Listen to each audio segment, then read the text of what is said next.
기본적인 배경을 가지고 훈련을 하시면서 첫 대회를 좀 준비를 하시면 될 것 같고요. 간단하게 지금 여기 계신 분 중에 이제 저를 아시는 분도 계시고 또 강사 부분의 선생님들 소개도 좀 잠깐 하고 간단하게 인사하면서 시작을 하도록 하겠습니다. 예. 먼저 특별 초청인데 KTS가 뭔지 모르시는 분도 계실 것 같아요. 우리나라 철인 역사를 지금 계속 기록해 나가고 있는 KTS라는 네이버 카페를 아마 다 궁금해서 가입해서 보신 분들 있을 거예요. 거기를 운영하고 계시는 우리 강승우 교수님. 그다음에 좀 뒤늦게 늦바람이 부으셔가지고 철인 탐정계의 새로운 역사를 쓰고 계시는 우리 오상환 프로님인데 저는 감독님으로 부르고 싶었는데 코치라고 해달라고 해서 오상환 코치 선생님 잠깐 소개해드리겠습니다. 이 자전거의 속도는 라이더가 내는 파워, 다리 힘에서 나오는 파워, 그다가 공기 저항, 바람 부에 대해서 생기는 저항, 그다음에 내 체중, 오르막 올라갔다든지 내 체중에 생기는 저항, 그리고 구름 저항, 타이어나 바닥에 대한 저항을 빼면 속도가 나와요. 자전거 속도가 나와요. 아시겠죠? 이 부분에 대해서 자세히 살펴보겠습니다. 그래서 자전거 속도를 올리면 내가 자전거를 빨리 타고 싶다, 빨리 가고 싶다, 기록을 단축하고 싶다. 그럼 방법은 이거예요. 아까 팜을 어떻게 해요? 올려야겠죠. 팜을 올리기. 팜은 간단해요. 팜을 올리셔야 돼요. 그리고 공기 저항은 낮춰야 돼요. 중력 저항은 또 낮춰야 돼요. 그 방법은 뭐예요? 공기 저항 가장 좋은 방법은 아주 스키니, 딱 달라붙는 거, 바람이 불어도 흘러지지 않고. 제가 작년에 그 송도 교육, 지금 올해 이제 송도 교수를 바뀌었지만, 밑줄 교수를 깜짝 놀랐어요. 이 친구가 젊은 친구인데 디스크 바퀴를 끼고 가는데 바람막이에 모자 달린 옷을 입고 타고 있어요. 저는 깜짝 놀랐어요. 네, 그런 것처럼 이 공기저항을 줄이는 방법은 이렇게 에어라 헬멧 쓰고 지금 돈만 있으면 할 수 있는 일이에요. 중력 저항은 뭐예요? 체중을 줄이시면 돼요. 언덕 올라갈 때 고성대 같은 것들 힘들어요. 고생 많죠. 그래도 그렇고 그런 언덕에 있는 곳에서 체중이 작은 게 절대적으로 유리합니다. 또는 자전거도 가벼운 자전거 볼 수 있겠죠. 자, 구름 저항. 네, 구름 저항도 이렇게 타이어나 노면서 스텝을 하면 볼 수 있습니다. 낮출 수가 있습니다. 그리고 대부분 평탄합니다. 지역이 막 커브가 있고 막 내리막을 여서봐야 되고 이런 게 거의 없다고 보시면 돼요. 그래서 그런 기술적인 요소들이 있기 때문에 실내 훈련만으로도 충분히 실력을 올릴 수가 있다 이렇게 말씀드리고요. 그리고 훈련할 때 내일 사실 부산에는 비가 오다 해서 내가 훈련을 못 하는데 비가 오거나 눈이 오거나 무슨 일이 생겨도 집에서 훈련할 수 있죠. 언제든지 이제 훈련할 수가 있습니다. 그런 부분이 있고. 그리고 지금은 사실 많은 분들이 우리 선생님들, 선배님들도 스마트 트레이닝 타고 있지만 스마트 트레이너 처음 도입이 되는데 18년, 19년도 말도 안 타신 분들이 많았어요. 그리고 그분들 왜 실내 훈련을 안 하냐? 지겨운 맨날 어떻게 힘들어. 재미없고 지겨운. 근데 지금은 많이 바뀌었어요. 요즘은 동호인들도 일요일날 비 오면 전화해서 야 온라인 저희부터 만나서 저희부터 같이 훈련을 하고 이렇게 하고 있어요. 그래서 이 훈련의 방법이 옛날같이 인도 훈련, 실내 훈련이 지겨운 게 아니라 재밌고 또 이 여기에서 할 수 있는 것들이 좀 체계적인 훈련 프로그램이 많이 있습니다. 방법은 자전거가 똑같아요. 수영도 그렇죠. 수영은 뭐예요? 팔 돌리는 스트로크 케이전스입니다. 스트로크에다가 한 번 얼마나 많이 한 번에 물 줬을 때 얼마나 멀리 가느냐. 그렇죠? 한 번에 물 줬을 때 멀리 가고 또 빨리 돌리면 수영 빠릅니다. 그 수영 빠르게 하고 싶으면 팔 빨리 돌리면 돼요. 대신 이제 우리 같은 이제 잘 못하는 분들은 빨리 돌리면 물을 또 다 놓치기 때문에 스트로크 이제 길이가 짧아지죠. 자전거도 마찬가지예요. 아까 말씀드린 것처럼 빨리 가고 싶으면 페달 빨리 빨리 가요. 또는 기아 무겁게 해서 힘을 페달에 많이 주거나 달리기도 똑같아요. 빨리 가고 싶으면 어떻게 하면 돼요? 발을 빨리 내딛으려고. 횟수를 빨라져요. 또는 어떻게 돼? 한 번에 두 마리 꽉 뛰게 되면 또 멀리 갈 수가 있고. 그 두 개를 다 하면 더 빨라질 수가 있고. 그래서 수영, 바이크, 달리기 다 똑같아요. 핵심은 뭐예요? 회전수와 포스, 힘이에요, 힘. 회전수와 힘. 어떻게 가져갈 거예요? 똑같은 얘기예요. 그 달리기도 아까 예를 들면 전국과 공주의 얘기처럼 어떤 회전수를 가져갈 거냐는 그 사람의 어떤 체격이라든지 아니면 근력에 따라서 달라지는 겁니다. 그래서 제가 챗GPT한테 물어봤습니다. 물어봤어요. 알고는 있었지만 물어봤어요. 역시나 이 친구 답변을 회전수를 물어보니까 160에서 180 사람마다 다르지만 160, 180 좋다. 그래서 자전거도 그렇고 달리기도 그렇고 90 회전수 180 SPM 스텝 그 나누기 이름 다 하면 되거든요. 그래서 자전거나 달리기나 90이 사람한테 뭔가 적합한 회전수인 것 같다라고 제가 얻었고, 제가 코칭하는 많은 분들한테 이런 요구를 많이 해요. 달리기 할 때 회전수 일정하게 하세요. 90으로 드세요.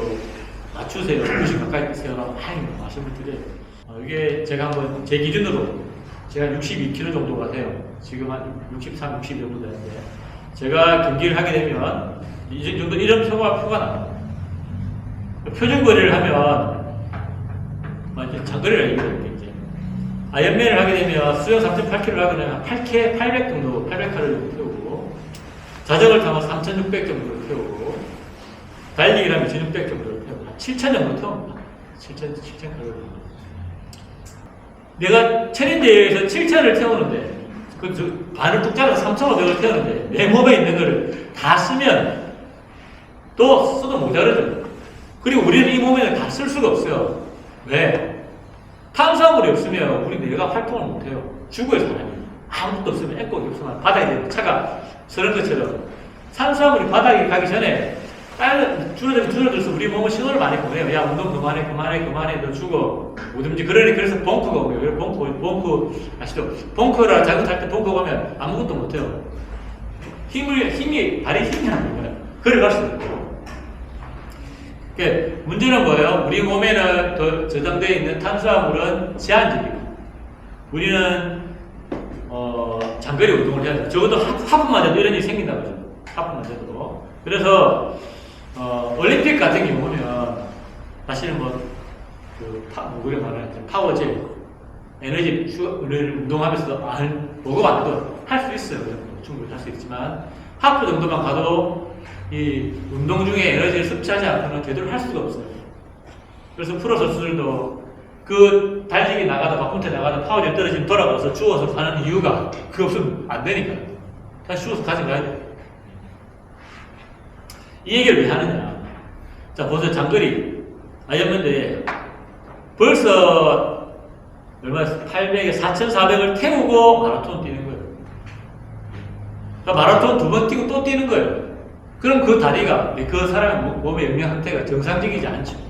절대 평소에 훈련했던 러닝 속도가 나올 수가 없어요. 진짜. 그래서 제가 생각하는 체림 3종 달리기의 핵심은 뭐냐면, 특히 장거리의 핵심은 이 에너지가 굉장히 크다.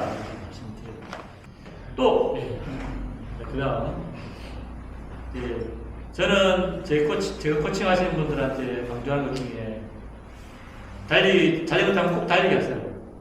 이런 얘기 그러시면 우리 골든타임, 세월호 때문에 다시 골든타임이라는 용어들이 좀 많이 쓰이게 됐지만, 저는 골든타임이라고 생각해요. 우리는, 아까 말씀드린 대로 진짜 지친 상태에서 달리기 해야 되는데, 대부분은 어때요? 생활 때 달리기 훈련이 연습을 많이 해요. 하지만 실제 대회 때는 완전히 다른 상황이에요. 그래서 자전거 타면 항상 달리기를 위해서 하시라고 말씀드려요. 그 시간을 다시 그 달리기를 하기 위해서 3시간, 4시간씩 달리기를 탄다고 생각하시고, 그리고 회복. 저는 체력분들이 정말 대단하다 생각해요. 그 새벽 4시에 일어나시고, 제가 저희 센터 오시는 분 중에는 대금도 보시고, 독서에 모임도 하시는데, 센터에 오시거든요. 수영장에 가시죠. 4시에 오요. 12시에 오시고, 4시에 오고. 참 대단한 사람이에요. 근데, 근데 우리 몸이 이제 자라려면 상처도 그렇고 시간이 지나야 안 되잖아요. 이렇게 성장하려고 그러면 시간이 분명히 필요합니다. 그런 시간들을 가지셔야 돼요. 또 잘 드셔야 돼요. 아까 말씀드린 것처럼 저는 보강 운동을 해야 될까요? 많이들 물어보세요. 보강 운동 하실 시간 있으시면 본 운동하고도 남으면 하세요. 남으면 스쿼트 하시고 하지만 그 시간도 이렇게 몸을 이렇게 회복하고 이완시키는 데 쓰시라고 말씀드립니다. KTS를 운영한 지 이제 올해 25년이 되거든요. 25년이 되는데 7월 초부로 우리 매니저가 바뀝니다. 매니저가 우리 오상환 코치로 바뀌게 됩니다. 아무래도 내가 이 매니저를 정말 잘 보는 것 같아요. 그래서 많이 또 우리 물론 그렇다고 제가 KTS를 선전하는 건 아니고 계속 할 거고요. 대신에 이제 우리 코치가 모든 걸 다 주도해서 할 테니까 좀 잘 여러분들 잘 밀어주시기 바랍니다.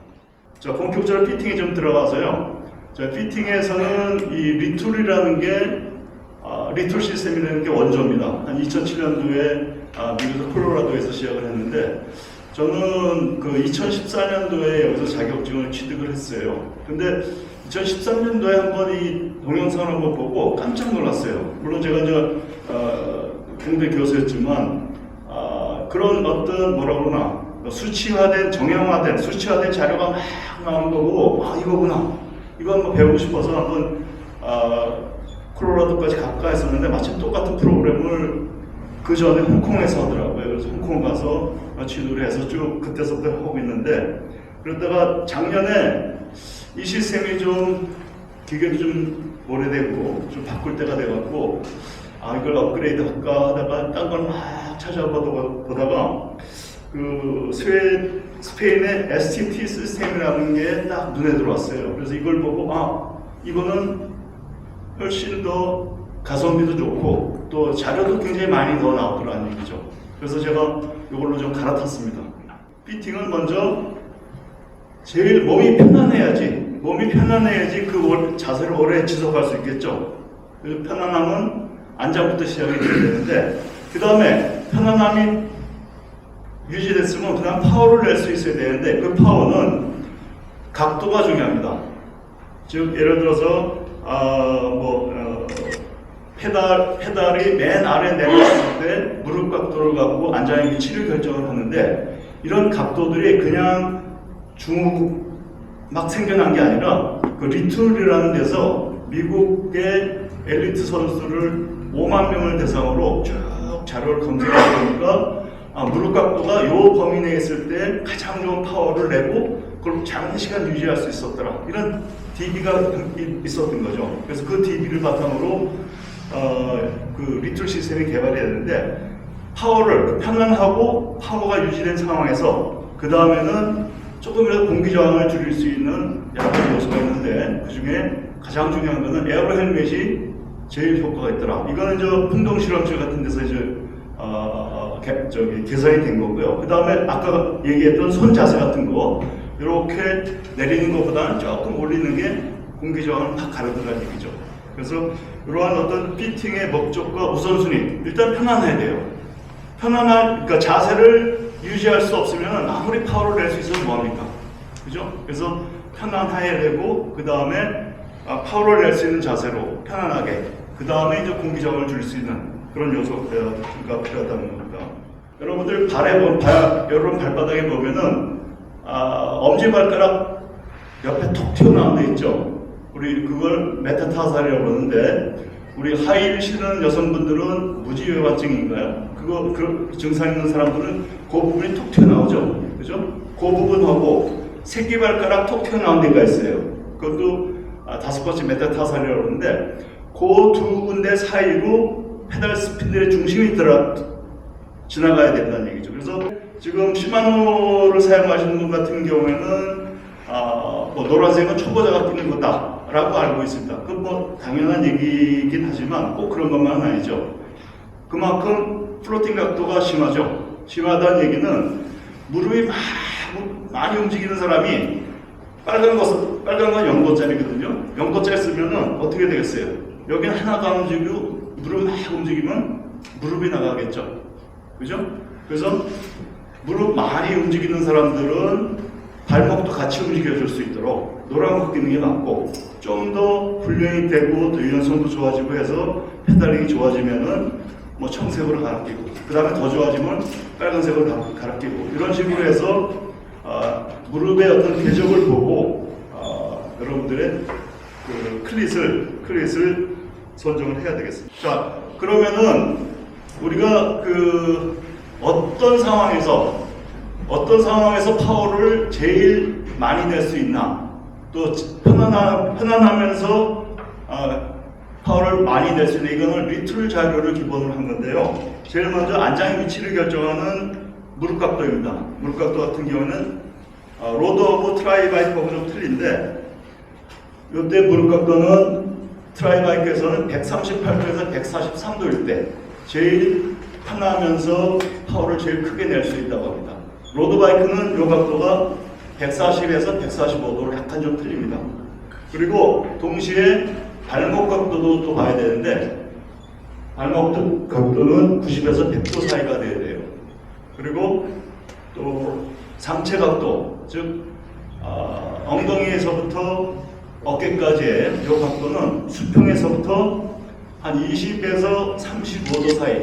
이 각도 차이는 예를 들어서 한 선수가 경험도 많고 또 코어도 좋고 유연성도 좋고 하다 보면은 20도에 가깝게, 반면에 좀 나이도 좀 있고 유연성도 부족하고 좀 훈련이 좀 많이 필요한 사람 같다 그러면 한 35도에 가깝게 그렇게 맞춰주는 거죠. 그래서 요 레인지 안에 들게끔 피팅을 하고 있습니다.